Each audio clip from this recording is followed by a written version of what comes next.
I'd like to welcome you to this edition of the award-winning PRS Journal Club podcast with your hosts, Drs. Francesco Egro, Nicole Phillips, and Ira Savetsky. Enjoy. Hi everyone and welcome to the September 2018 edition of the PRS Journal Club podcast. My name is Francesco Egro, PRS Resident Ambassador from the University of Pittsburgh Medical Center, and as always I'm joined by my co-resident ambassadors Ira Savetsky from NYU and Nicole Phillips from the Harvard Plastic Surgery Program. Today we have the great honor of being joined by the President of the American Society of Plastic Surgeons, Dr. Jeffrey Janis. Dr. Janis not only is the president of our society, but is also professor and executive vice chairman of the Department of Plastic Surgery at the Ohio State University Wexner Medical Center, and he's the associate editor for the Plastic and Reconstructive Surgery Journal. Thank you so much, Dr. Janis, for joining us for this PRS Journal Club podcast. Pleasure to be here. Thanks for inviting me. Before we dive into our discussion, I want to remind everyone that this article, along all of the articles that are discussed on our podcast, can be read for free on prsjournal.com. The article we will be discussing today is by Bennett et al. And is entitled The Ethical and Professional Use of Social Media in Surgery, a Systematic Review of the Literature. I selected this article not only because I have a personal interest in social media, but because I feel that the ethics surrounding its use is of crucial importance not only for our society and all plastic surgeons, but most importantly for our patients.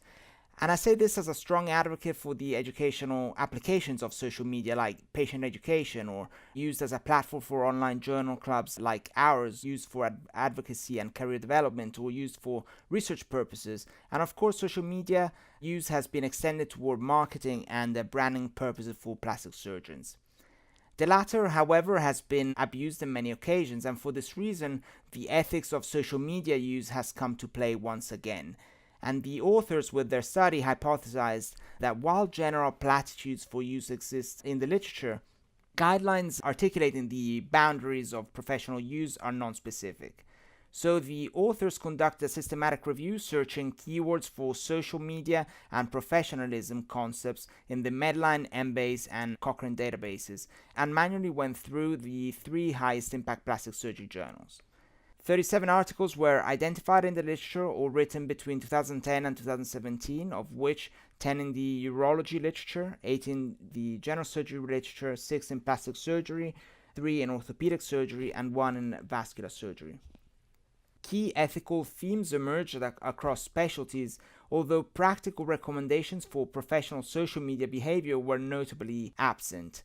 And some of the common themes identified were presented by the authors as potential guidelines, and these included, first of all, avoidance of breach of confidentiality, obtain a fully informed consent that includes social media specific details, avoid patient incentives to allow social media posts, follow institutional or departmental guidelines, avoid establishing the doctor-patient relationship online, maintain separate personal and professional social media accounts, utilize society guidelines on photography and advertising to guide social media use, and lastly, avoid employing sensationalism in all posts. And these are only some of the themes, and for more details, I highly recommend reading the full articles.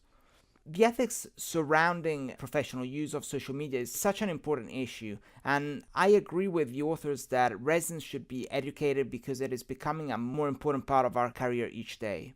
As a starting point, I would like to highlight and strongly recommend to our listeners to read the Code of Ethics of our society, which can be found on the ASPS website. It's very thorough and it's definitely worth a read. I strongly feel that as members of this great profession, we submit to a higher standard of behavior compared to perhaps other jobs, and we have a responsibility both to the plastic surgery community and to our patients, because after all, as physicians, we are here to serve and help patients and not to put on a show, which unfortunately this has been an issue in many instances. And with the public already having a misconception of our specialty, we should think twice on how we portray it on social media. And I fully agree with the authors that sensationalism should not be employed. A great argument the authors make is the need to act in a respectful and professional manner, and this should be a priority. And they bring up the important issue, though, that it is a struggle to define what constitutes unprofessional. In other words, it is often hard to know when the line is crossed. I feel that we should refer back to the basic ethical principles and always think about professionalism, and we should remind ourselves of when acting in the social media realm. But we are extremely lucky to have you, Dr. Janis, as our guest moderator today, because I truly couldn't think of anyone better to discuss these issues with. And for our listeners who are not familiar with ASPS policies, where does the society stand on ethical and professional use of social media? This paper is a great paper and really brings up a lot of points that are timely and relevant and, quite honestly, leave us with more questions than we started with, like most papers do, which is what is appropriateness, what is professional or professionalism. And even within the paper, it quotes the quote on pornography that you just know it when you see it. It also talks about keeping ASPS guidelines fairly broad so that it can be applied to many circumstances that include social media. So to specifically answer your question, we have a couple of guidelines at ASPS. The first is the Code of Ethics, which you've already discussed. And the second is really a written document on those who do social media takeovers of the ASPS account. And so the Code of Ethics is something that's much of a living document. It has been incepted years ago and undergoes constant revision. This was actually recently looked at in the last 6 months to determine whether the ASPS Code of Ethics was sufficient to cover social media or whether we needed a separate document just for social media. And after a lot of deliberation by our social media task force turned subcommittee now, and a lot of input actually from others within the organization, including current and former chairs of the ethics committee, it was actually determined that the existing Code of Ethics actually covers social media and highlights a lot of the things that you've just talked about, which is, protection of patient confidentiality, upholding standards of professionalism. And a lot of this probably harkens back to something as simple as, would you be okay showing your mom or your grandmother a picture of your post or an image contained within your post, and how would you feel about that? And so I would tell you, just kind of in summary, it's a code of ethics that covers social media without being prescriptive. But I would tell you one other thing, and that is that there have been issues in the past where people have been offended by posts or images that have been presented by some of the members, and they're not shy about sharing those opinions. And while those opinions may be different from person to person, no matter who it is, they have to be respected. And so ASPS does listen to its members and does take this very seriously. And especially when you're talking about the ASPS social media accounts, whether it's Twitter or Instagram, Facebook, Snapchat, etc., we hold ourselves to an extremely high standard and actually provide examples to those people who are doing social media takeovers so that they can see what has caused problems or concerns in the past. Because if we don't show specific concrete examples, you're prone to repeat some of the same mistakes that offend people. So in a nutshell, that's kind of where ASPS is. We have a code of ethics and we have a social media takeover policy, and those two things are in existence and alive and well. Thank you so much, Dr. Janis, for giving your perspective and the society's perspective. I mean, the social media takeover has been awesome, and also I noticed you said that over the past 6 months the Code of Ethics has been edited, and going through it, you can see terms like electronic media and so on, which obviously are bringing the Code of Ethics into the present, which is fantastic. Nikki, what were your thoughts about the paper? Yeah, thanks so much, Francesco.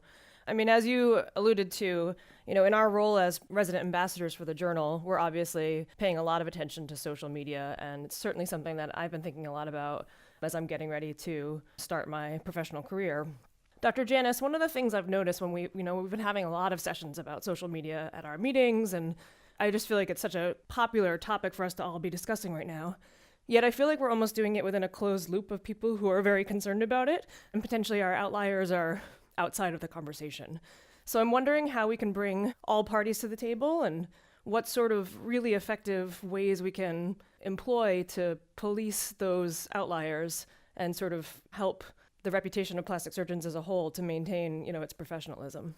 Yeah, it's a great question and one that doesn't have an easy answer. Nikki, I'll point out one thing. ASPS, and I only say this just because I heard the word police, so I just want to be clear for anybody who's listening. The ASPS is not meant to be a policing organization. We have members who are all board certified by the American Board of Plastic Surgery, which, by the way, has its own code of ethics in order to maintain highest qualities inherent in licensure to become board certified. But one thing that ASPS doesn't do is it doesn't tell its members what to do. It can't create a moratorium on a procedure. It can't tell you that you can't post what you want and go against your First Amendment rights of free speech. You can violate code of ethics policies that we have. So, for instance, if you don't have patient permission and you're showing identifying features of that patient on a social media account, that's a violation of code of ethics and professionalism that can result in your loss of membership. But it's not like you'll be charged, at least by ASPS, with any sort of misdemeanor or felony. Now, you may face some repercussions if the patient becomes disgruntled and files a lawsuit, but that would be under the prerogative of the patient. So ultimately, what can ASPS do? I think ASPS is doing a great job. Of course, I'm biased in highlighting this by tackling it head on and face first. We put front page articles in the Plastic Surgery News, which, as you know, is a highly read publication by all of our members and beyond, that doesn't shy away from this issue. It tackles it in all of the nuances that go along with it by admitting that there may be different forms of what people consider to be professionalism or not. But that being said, I again would simplify it by saying, do you feel comfortable showing your mom or your grandmother your post or your image? That's a good place to start. I think that's absolutely true.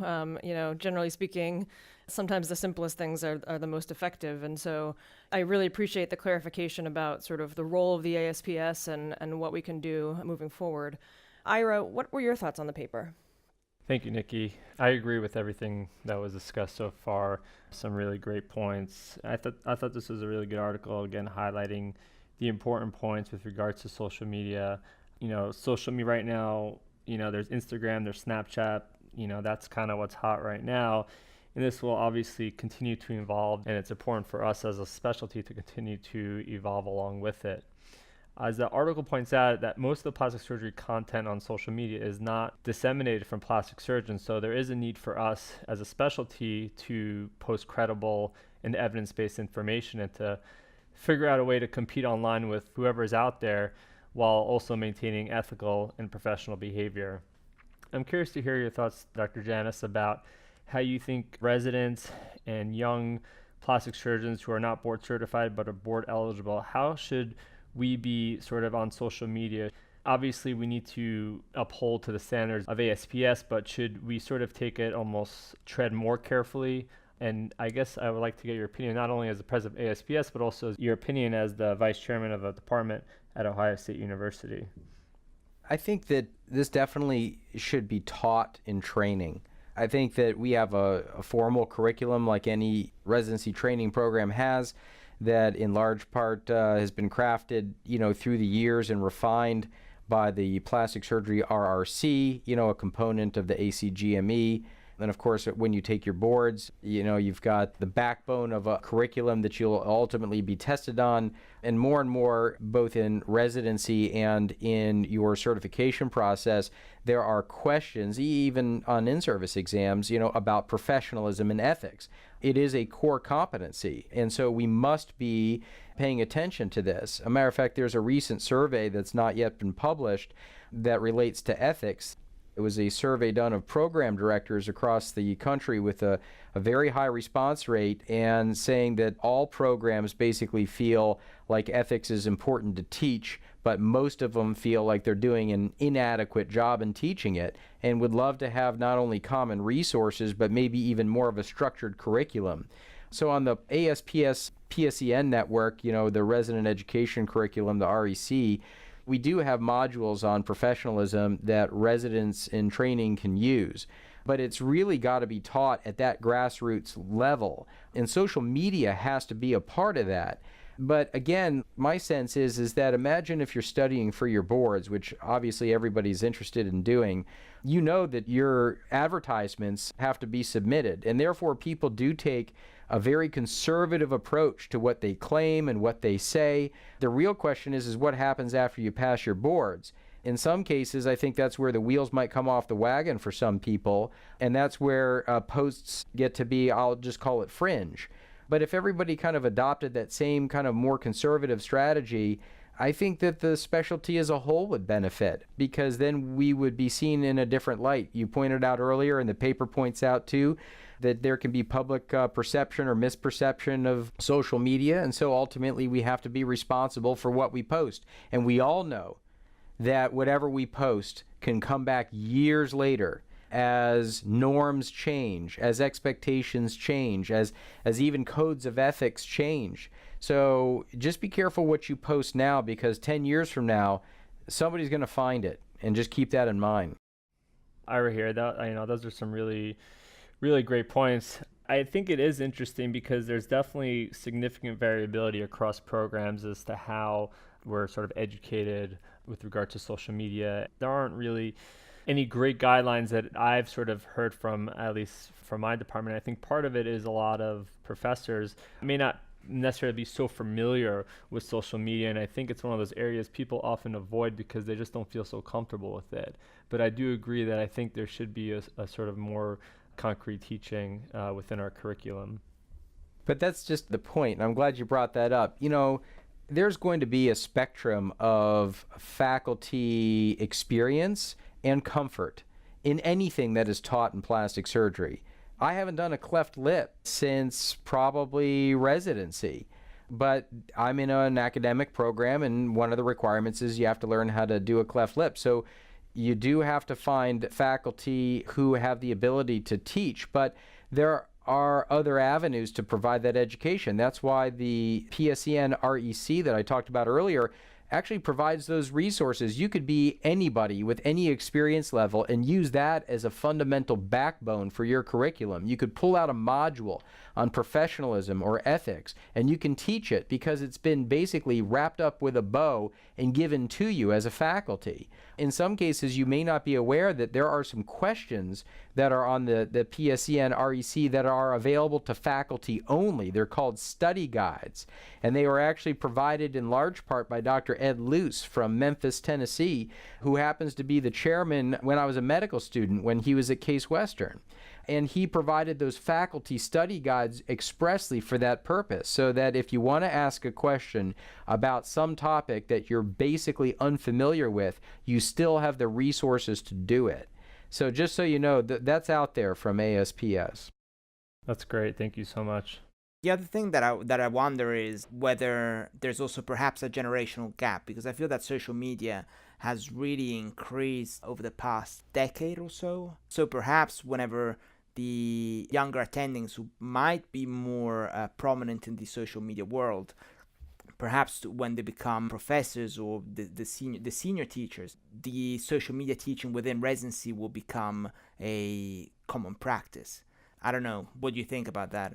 Yeah, I think there's no question that that's going to happen. But again, if you're going to teach somebody how to do something, then I would hope that those teachers are holding themselves accountable to a very high level of expectation, so that we don't promote or foment some of these ideas that can get people in trouble. That's why when I was speaking earlier to granular specific examples, like when we have people do a social media takeover, let's say for our Instagram account, for ASPS, we have had some issues in the past where our members have seen some things that they have found offensive. Not everyone, but some people.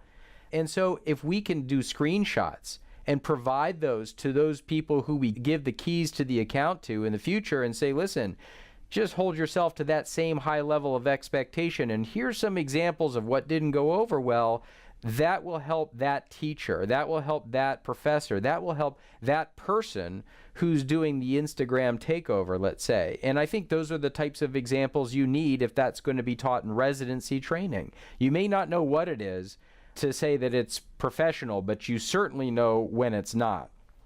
No, absolutely. One last question that I have is, it appears that surgeons keep pushing the boundaries of what is considered normal or appropriate use in social media.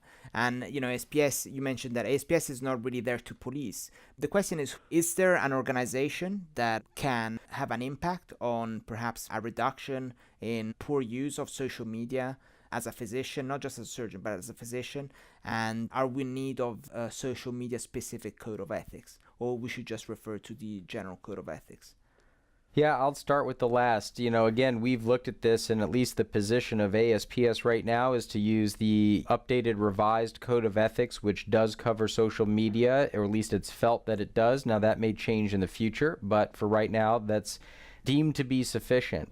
When it comes to who should be the police, well, in my opinion, it's peers, colleagues, and public.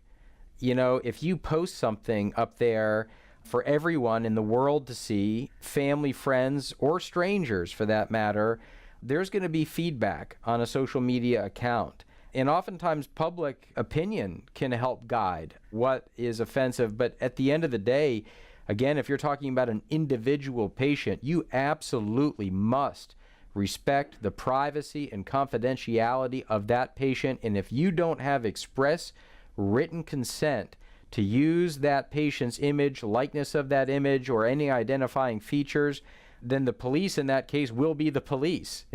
You will be hearing from the people in blue at that point, and that has happened.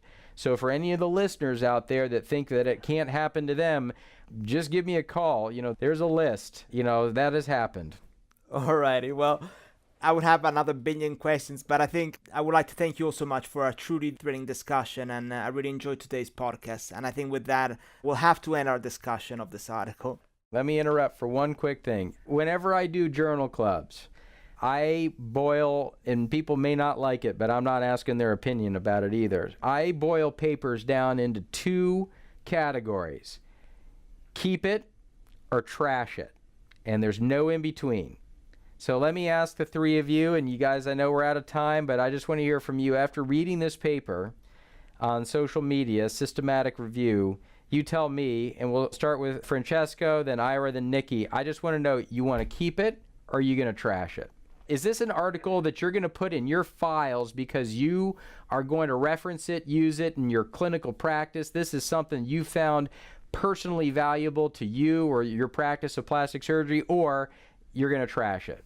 I think today it's 2018, and I'll say that I'll keep this until a more social media specific, society directed code of ethics is issued, because I feel that unfortunately, if once I become a teacher, so once I become an attending, and I do want to teach social media, appropriate and professional use of social media to my residents, I think it's good to have a set list to adhere to. And so in one of their hands, I would put the code of ethics of ASPS, and on the other hand, I would probably put this until something more up to date is going to come through. That's a great middle-of-the-road answer. You straddled the fence perfectly. I'm just kidding. All right, Ira, what do you think? Keep or trash? I'm going to keep it. You're going to keep it. All right, Nikki, keep or trash? I'm also going to keep it. All right, good. Short and to the point. Just wanted to get everybody's opinions officially online for the podcast. Thank you again for inviting me. I really appreciate it.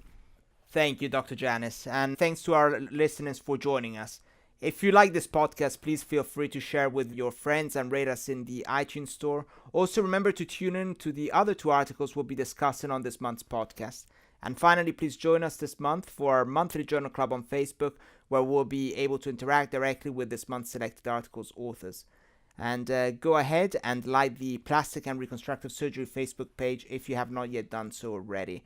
And it is there where our monthly journal club takes place. Once again, Dr. Janis, it was a true honor and a lot of fun having you on our podcast today. Thank you so much for joining us. Thank you.